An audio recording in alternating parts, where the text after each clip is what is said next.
두 번째, 4주차 두 번째 수업 진행하도록 하겠습니다.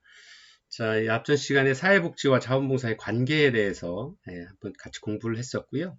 자, 쉬는 시간에 제가 이번 주에는 여러분들 지난주에 수업 들으신 것도 이렇게 보니까 수업을 하시면서 이제 그 들으시면서 이제 여러 가지 감상도 적으시고 사이버 수업을 하시게 되면서 이제 잘 시청을 하셔서 이제 댓글도 많이 달아주셨더라고요. 감사하게 생각을 하고요.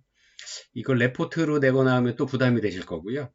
여러분들 수업을 들으시면서 수업 듣고 이제 뭐 쪽지 같은 걸 남기실 수 있는데요. 거기에 이런 모든 분들이 좀 이 쪽지를 좀 적어 보내주셨으면 좋겠습니다. 여러분들이 생각하시는 이제 대학 생활을 하시는 거고, 대학교에서 이제 대학생으로서 이제 입학을 하셔서 1학기를 시작을 하고, 저와는 자원봉사론이라는 과목을 가지고 만나고 있는데요. 여러분들이 하나 여쭤보고 싶습니다.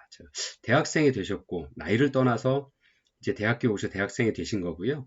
이제 대학생으로서 꼭꼭 하고 싶은 일, 대학 생활 기간 동안 보통 이제 버킷리스트라고 이야기들 하죠. 내가 하고 싶은 일, 대학생으로서 현재 대학을 다니고 있는 동안 하고 싶은 일 세 가지 잘 생각을 해보셨다가 세 가지를 꼭 적어서 수업 시간표에 그 소감으로 적어 보셨으면 좋겠습니다. 그래서 그러한 것들을 좀 잘 마음에 담아 두셨다가 대학교 2학년 동안 2년 다니시는 동안 꼭 이루시기를 바랍니다. 그래서 대학생으로서 하고 싶은 일 세 가지 꼭 댓글로 남겨주셨으면 좋겠습니다. 그래서 그러한 것들 자기가 하고자 하는 일, 내가 대학 동안에 이루고자 하는 일들을 꼭 기억하셨다가 2년 동안 꼭 이루셨으면 좋겠습니다. 물론 일상도 바쁘신데 또 대학 때 뭐 하고 이런 것도 그렇게 부담으로 느끼신다 그러면 그게 피곤하실 수 있는 일이지만 어차피 오셨으니까 좀 더 즐겁고 좀 더 보람되고 또 내가 생활하면서 이 대학교 1학년, 2학년 기간이 또 언제 다시 오겠어요? 꼭 생각해 보셨다가 적어 놓으시고 그걸 또 이제 그 수업 들으신 후에 이야기에 좀 남겨 놓으셨다가 나중에 여러분들이 졸업하실 때 한번 되돌아볼 수 있도록 하는 어떤 시간들을 가지셨으면 좋겠습니다. 그래서 버킷리스트 세 가지 꼭 적어서 남겨주셨으면 좋겠습니다. 과제라기보단 그렇습니다. 자, 사회복지 자원과 자원봉사, 사회복지 자원의 특징과 범위에 대해서 이제 한번 공부하도록 하겠습니다. 자, 여러분들 교재 여러분 26페이지에서부터 시작입니다. 자, 사회복지 자원이라는 게 뭐냐? 라고 이야기들을 하고 있습니다. 사회복지와 사회복지 자원봉사에 대해서 저희가 앞 시간에 한번 개념에 대해서 아니면 학자들의 연구에 대해서 한번 같이 공부를 했었는데요. 자, 사회복지 자원이란 뭐냐? 사회적인 사회복지에 대한 사회복지를 행위를 하기 위한 필요한 서비스에 대한 총체적인 어떤 그 자원들이 서비스와 물질적인 요소를 다 이야기하는 게 바로 자원이라는 거죠. 자원 영어로 리소스라고 이야기를 하는데요. 내가 어떤 일을 할 때 가지고 있어야 될 필요 불가결한 요소들이죠. 그게 뭐 물질적인 것든 정신적인 것든 어떤 그러한 모든 것들이 바로 자원이라고 하죠. 아니면 달리 이야기를 하면 능력, 자본 이렇게 이야기들을 하고 있죠. 그러면 사회복지에 들어가는 자원 무슨 얘기냐? 사회복지를 하기 위해서 필요한 내가 가지고 있는 물질적인 아니면 정신적인 아니면 어떤 능력들, 자본들 이게 바로 그 가지고 있는 모든 총량이 바로 사회복지 자원이다 이야기를 할 수 있는 거죠. 자, 그러면 특히나 이제 연구자들은 이제 저희가 학문을 공부하고 계시니까 연구자들은 어떻게 이야기를 했나 한번 볼까요? 사회복지 자원이란 사회복지 대상자인 개인, 가족, 공동체 구성원 또는 더 크게 보면 국가라고 알 수 있죠. 그럼 그 국가를 구성하고 있는 국민 전체의 사회복지의 욕구를 충족시키거나 그들이 당면한 문제를 해결해 주기 위한 수단이다. 문제를 해결해 주기 위한 수단이 바로 자원이다 라고 이야기를 하고 있는 거죠.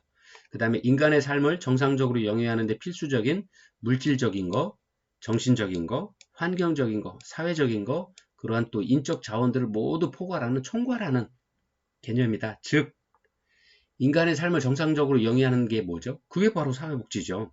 예, 사회복지를 하기 위해서 필요한 물질적, 정신적, 환경적, 사회적, 인적 자원들을 모두 포함해서 바로 사회복지 자원이다 라고 이야기를 한다라고 이렇게 이야기를 하고 있습니다. 자, 사회복지 자원에 그러면 이런 자원들이 가지고 있는 특징들은 뭐냐? 연구자 김교성은 이렇게 이야기를 했습니다.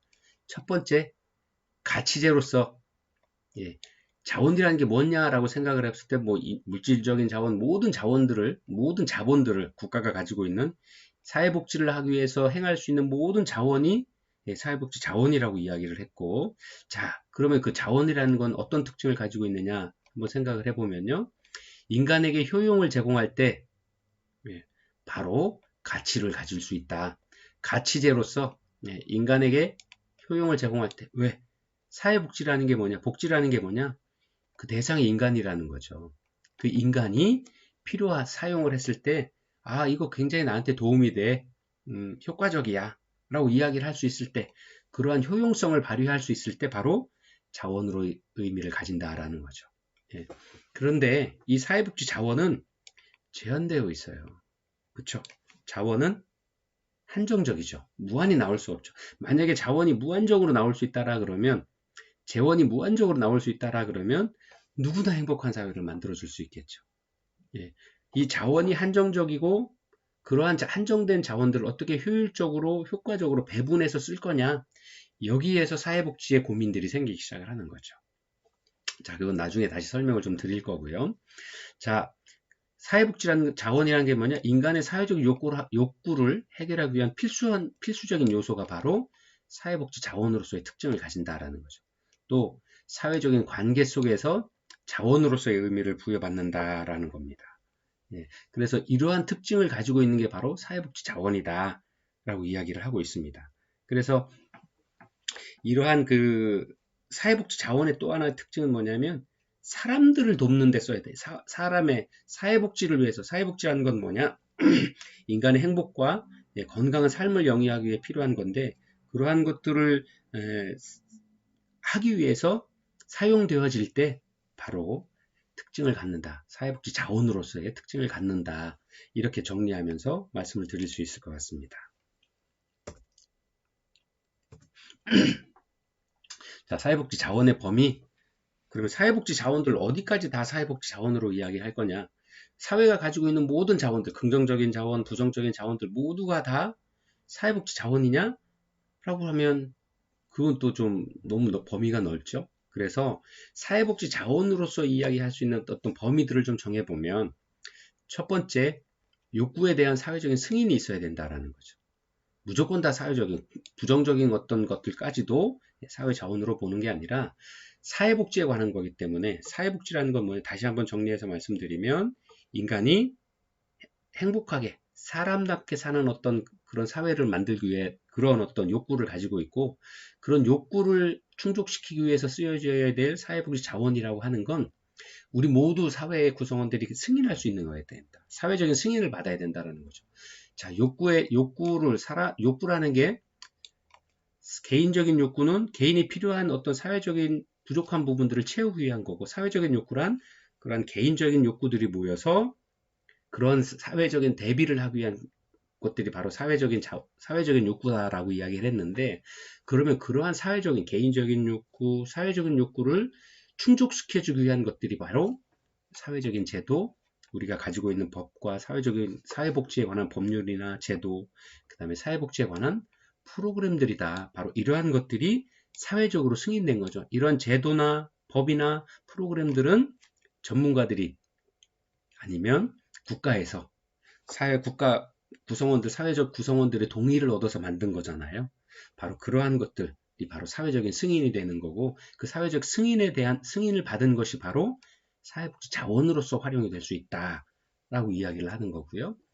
두 번째, 이러한 그 사회복지 자원을 공급하고 있는 공급 주체들이 바로 사회복지 자원으로 포함이 될 수 있다는 거죠. 그래서 공급 주체가 가지고 있는, 우리가 쉽게 이야기할 수 있는 사회복지 기관들, 기관들 뿐만 아니라 사회복지와 관련돼서 하고 있는 많은 어떤 기관, 사회복지 서비스를 제공하고 있는 많은 기관들이나 그 요소들이 바로 그런 기관들이 갖고 있는 가치들, 목적들이 사회복지 서비스에 적절해야 된다라는 거죠. 자, 지금 선생님들이 이제 남천안 요양원에서 관련이 있어서 연관이 있으셔서 이렇게 인연을 맺으시고 여기서 공부를 하고 계신데요. 남천안 요양원의 예를 한번 들어볼까요? 남천안 요양원은 말 그대로 요양원이기 때문에 어르신들을 대상으로 한 사회복지 서비스 기관입니다. 자, 이 사회복지 서비스 기관은 사회복지 자원이죠?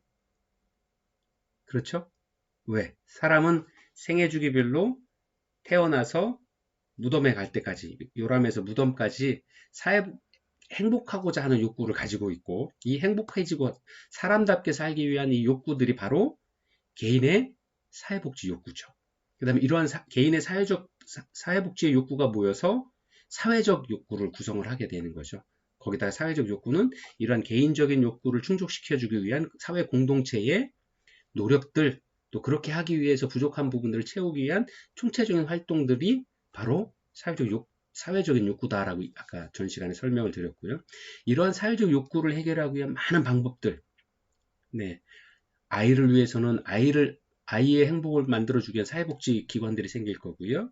청년들, 청소년들, 장애인들, 지금 남천안 노인요양원은 그 대상이 어르신들, 네, 노인분들의 욕구를 충족시켜주기 위한, 네, 그러한 욕구를 공급하기 위한 제도나 사회적인 서비스들을, 프로그램들을 제공하는 기관이죠. 그런 공급 주체로서 노인복지요양원, 남천안 요양원이 존재를 하고 있죠. 그러한 어떤 기관들이 가지고 있는 가치나 목적들, 예, 그런 부분들도 사회복지 자원이다라고 이야기를 하고 있는 거죠. 그 다음에 세 번째로는 사회적인 환경 변화가 있어서 이 사회적인 그 자원들이 계속 변화되고 늘어나고 있다라는 거죠. 예. 그래서 공급 주체가 그 지속적인 요인들이라는 건 환경 변화가 사회복지 자원의 범위를 포함되는 이유는 왜냐하면 그 인구도 변하고요, 사회도 변하고 경제적인 어떤 요인들도 변하죠. 예를 들어서 사회복지 자원이라는 게 우리 사회가 가지고 있는 어떤 총체적인 자산이라고도 볼 수 있는데, 이것이 우리가 좀 더 발전할 수도 있고, 인구가 늘어나서 그 자원이 늘어날 수도 있고, 아니면 줄어들 수도 있고, 그 다음에 경제적으로 더 흥할 수도 있고, 뭐 쇠할 수도 있습니다만, 그러한 상황에 따라서, 또 정치적인 상황에 따라서 수시로 변하죠. 사회가 가지고 있는 자원들이. 예, 아니면 뭐 국가의 정책들이 신자유주의에서 뭐 다른 어떤 주의로 바뀌면서, 아니면 정권이 보수 정권에서 진보 정권으로 바뀌면서 사회복지에 대한 개념들이 시각이 달라서 서비스에 대한 양이 줄어들거나 늘어나기도 하죠. 예, 그러한 환경 변화, 우리 사회를 둘러싸고 있는 사회복지를 둘러싸고 있는 환경 변화에 의해서 자원의 범위가 늘어나기도 하고 줄어들기도 하죠. 안타까운 일이긴 하지만 실제로 우리 사회 현상에서 이루어지고 있는 일들입니다. 그래서 사회적 복지 자원의 범위는 사회적 욕구에 대한 사회적인 승인 틀 안에 있어야 되고요. 또 공급 주체가 얼마만큼의 사회복지 역량들을 가지고 어떤 가치를 가지고 일을 하고 있느냐, 그 다음에 우리 사회가 처한 환경의 변화에 의해서 그 양이 늘거나 줄어나고 하고 그 범위가 늘어나기도 하고 줄어들기도 하죠. 그래서 그러한 어떤 다양한 요건들을 가지고 있습니다. 그래서 그 시기에 맞도록 또 적절한 시기에 적절한 자원을 가지고 적절한 자원의 범위를 가지고 사회적인 서비스들을 펼쳐 나가야 될 전문가로서의 어떤 역량도 요구되어지고 있습니다. 자, 사회복지 자원의 체계에 대해서도 한번 공부를 해보도록 하겠습니다. 자, 우리 사회복지 자원들이 어떤 체계를 가지고 있느냐 하면요, 크게 4가지 정도로 볼 수 있을 것 같네요. 첫 번째가 자원의 공급 주체가 어디냐 하는 겁니다. 두 번째는 사회복지 자원이 인간의 욕구를 해결하기 위해서 일련의 과정으로서 체계라는 이야기들을 하고 있습니다. 체계라는 게 영어로는 시스템이라고 할 수 있겠죠. 그 시스템은 사회복지 자원들이 어떠한 과정을 거쳐서 그 욕구를 가지고 있는 대상자에게 전달이 될 수 있느냐 하는 과정들을 이야기를 하고 있는데요. 첫 번째가 자원의 공급 주체입니다. 누가 그 사회복지 자원들을 공급할 거냐, 가지고 있느냐 하는 겁니다. 대개 좀 더 생생하게 설명을 좀 드리면 국가, 또 시장, 또 사적 부분, 크게 보통 생각을 하고 있고요. 국가는 공공 그 자원들을 가지고 서비스를 제공을 하고 있죠. 시장들은 기업들을 이야기를 하고 있습니다. 뭐 기관들, 사회복지 기관들, 아니면 개인들이 하고 있는 사회복지 기관들, 요양병원이라든가 아니면 의료 서비스도 사회복지 자원으로 볼 수 있겠죠. 그 다음에 뭐 그 외에 사람들에 대한 어떤 행복들을 주기 위한 공공의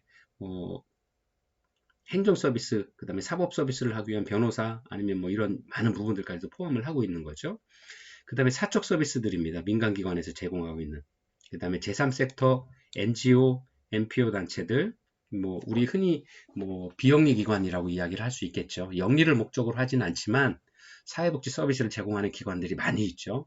대표적으로 유엔에서 하고 있는 유네스코, 그다음 우리나라의 그 광고에서도 많이 보여지고 있습니다만 유엔 난민기구들, 많은 연예인들이 본인의 시간을 쪼개서 아프리카나 전쟁이 일어나고 있는 지역에 참가해서 그 지역에서 어려움을 겪고 있는 많은 사람들을 찾아서 우리가 도와줘야 된다는 어떤 그 사회적인 어떤 경각심도 일깨워주고요. 또 그 많은 사회 구성원들이 참여해서 관심을 가져서 그러한 문제를 빨리 해결할 수 있도록 도와주기도 하는 이런 많은 활동들을 하고 있죠. 그게 이제 제3섹터라고 이야기하고 있습니다.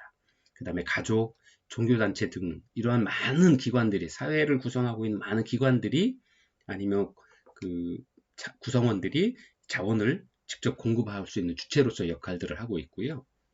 두 번째는 대상입니다. 사회복지 자원들을 누구한테 줄 거냐는 문제죠. 즉 사회적인 욕구를 지닌 개인 또는 환경들을 이야기를 하고 있습니다. 그래서 이 사회복지 자원들을 공급하는 그 공급 주체에서 대상을 어떻게 선정할 거냐, 크게 두 가지로 나눌 수가 있을 것 같습니다. 지금도 우리 사회가 코로나로 인한 어떤 사회적인 어려움들을 그 국가기관에서 어떤 그 서비스들을 제공을 하려고 할 때 이야기들을 많이 하고 있죠. 보편주의로 할 거냐, 선변주의로 할 거냐. 우리 국민 전체를 다, 뭐 예를 들어서 10만 원씩을 줄 거냐, 아니면 코로나 때문에 어려움을 겪고 있는 왜 다 주냐? 코로나 때문에 오히려 돈을 더 벌고 있는 사람들도 있는데, 뭐 의료계통이나 아니면 약을 만드는 뭐 그쪽에 일을 한다거나, 아니면 마스크를 만드는 경우는 대표적으로 오히려 불경기가 아니라 호경기를 맞았죠. 호황기를 맞았죠. 그런 데까지도 우리가 다 똑같이 10만 원을 줘야 되냐 하는 의문을 가질 수 있습니다. 그게 바로 대상을 선정하는 과정인데, 그게 과연 보편주의 모든 국민에게 다 줄 거냐, 차별 없이 평등하게, 아니면 어려움을 겪고 있는 그 일부 대상자들에게만 줄 거냐, 선별주의, 이렇게 이야기를 하고 있죠. 자, 이것은 뭐, 좀 더 상세하게 얘기하면 뭐 이걸로도 뭐 한 시간을 충분히 할 수 있습니다만, 그런 것이 있구나. 대상을 구별을 할 때 선정의 기준으로 보편주의로 할 거냐, 선변주의로 할 거냐, 뭐 이런 것 정도로만 설명을 좀 드리고요. 이러한 사례들은 아마 굳이 상세하게 설명을 안 드려도 선생님들께서도 충분히 이해를 하시리라 보고요. 세 번째가 자원을 공급하는 사람 주체가 있고, 서비스를 받아야 할 대상이 있고, 세 번째가 그러면 전달 체계라고 하는 건데요. 시스템인데 어떻게 전달을 해줄 거냐. 우리가 가지고 있는 사회복지 서비스 자원을 우리가 선정한 대상에게 어떻게 전달해 줄 거냐 하는 전달 체계의 문제가 있습니다. 그래서 이런 전달 체계에는 기관 또는 조직, 아니면 그런 서비스를 전달하는 인력들, 아니면 운영에 관한 부분, 재정에 관한 부분들에 대한 총체적인 시스템이 바로 전달 체계다라고 이야기를 하고 있고요. 마지막으로 네 번째가 바로 재원입니다. 돈입니다. 쉽게 말씀드리면 재정에 관한 문제죠. 다른 자원의 활용을 가능케 하는 요인으로 매우 중요한 자원들을 바로 재원이다 이야기를 하는데요. 재원들은 크게 현금이나 현물, 바우처, 이렇게 세 가지로 구별을 할 수 있습니다. 현금은 바로 내가 돈을 나눠드림으로써 이번에 코로나 상황에서 국가에서 모든 분들한테 한번 재정 지원을 하신 적이 있죠. 뭐 이렇게 카드로 해서 그걸 사용하실 수 있도록 현금으로 주셨죠.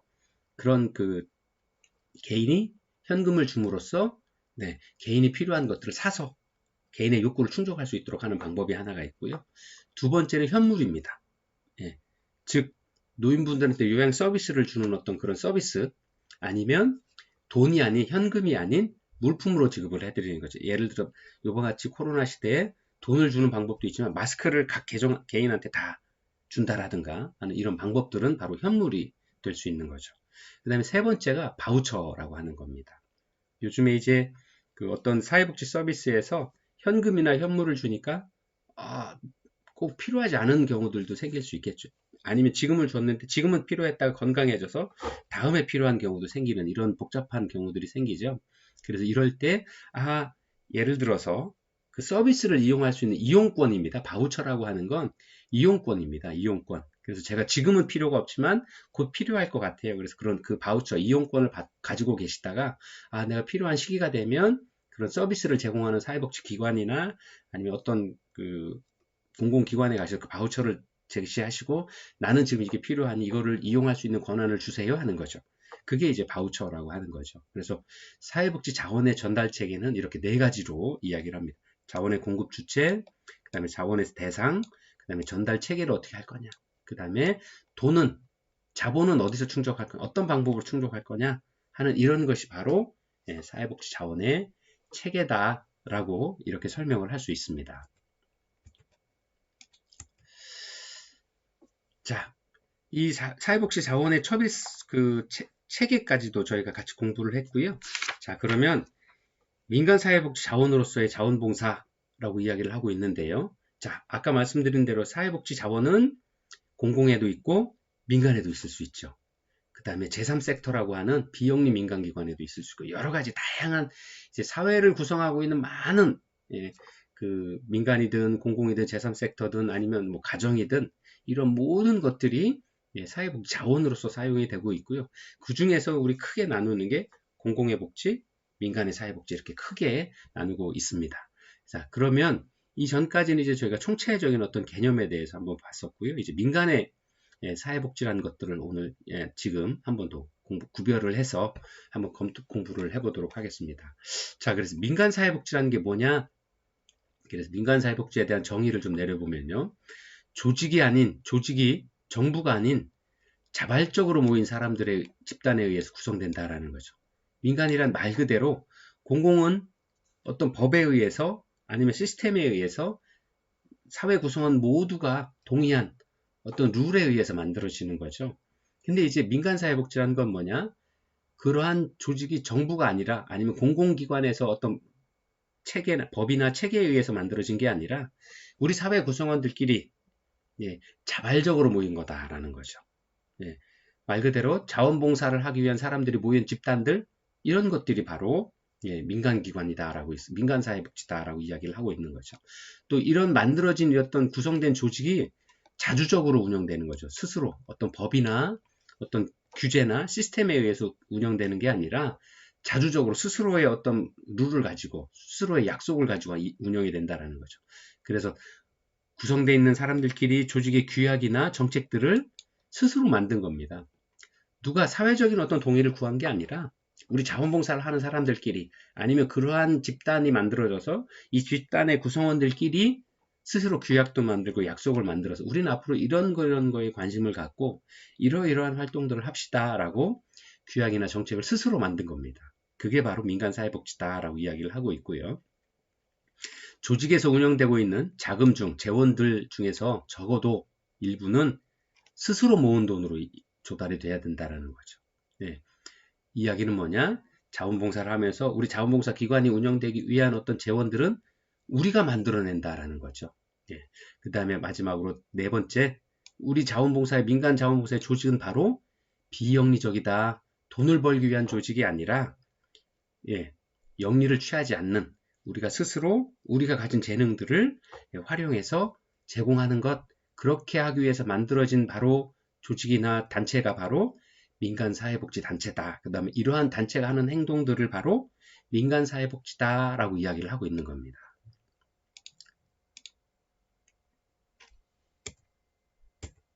자, 바로 이러한 조직에 의해서 행해지는 활동이 바로 민간사회복지다라고 이야기를 하고 있는 겁니다. 다시 한번 말씀드리면 이 부분, 이러한 것들이 바로 이러한 기관들이, 이러한 사람들이 모여서 기관을 만들고 이러한 기관이 하는 행동이 바로 민간사회복지 활동이다 라고 이야기를 한다 라면서 정리를 할 수 있습니다. 자, 잠시 쉬었다가요. 마지막으로 세 번째 수업 민간사회복지의 개념과 특성에 대해서 공부하면서 세 번째 시간 진행하도록 하겠습니다. 여러분들 잠시 쉬었다가 다시 진행하겠습니다. 잠시 후에 뵙겠습니다.